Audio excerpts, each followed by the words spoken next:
College परिसरात तलवार कुकरी घेऊन फिरणाऱ्या इसम ताब्यात, झाशीची राणी पथकाची कारवाई। नंदुरबार शहरातील जीटीपी कॉलेज परिसरात संशयास्पदरित्या फिरणाऱ्या एका इसमाकडून तलवार व कुकरी सदृश शस्त्र जप्त करण्यात आल्याची घटना 3 ऑगस्ट रोजी समोर आली। नंदुरबार शहर पोलिसांच्या झाशीची राणी पथक व दुर्गा शक्ती पथकाने ही कारवाई केली।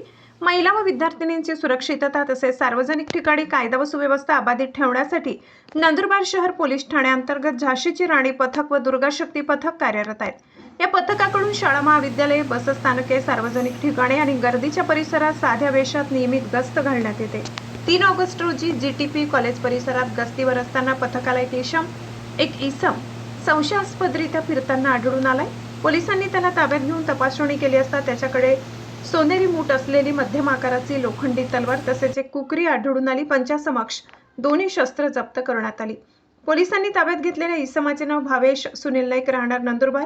त्याच्या विरुद्ध महाराष्ट्र पोलीस अधिनियम तसेच भारतीय हत्यार कायद्यान्वये नंदुरबार शहर पोलीस ठाण्यात गुन्हा दाखल करण्यात आला असून पुढील तपास सुरू आहे। ही कारवाई नंदुरबार शहर पोलीस ठाण्याचे प्रभारी अधिकारी संदीप पाटील यांच्या नेतृत्वाखाली पोलीस उपनिरीक्षक निकिता पाटील, पोलीस उपनिरीक्षक विजया वसावे, महिला पोलीस कर्मचारी अंजली पवार, निंबाबाई वाघमोडे, मनाली चौधरी तसेच पोलीस कॉन्स्टेबल विश्वनाथ नाईक, रुपेश पगारे, राजेंद्र कटके आणि नंदुरबार शहर पोलीस ठाण्याच्या गुन्हेशोध पथकाने केल्याचे पोलिसांनी सांगितले।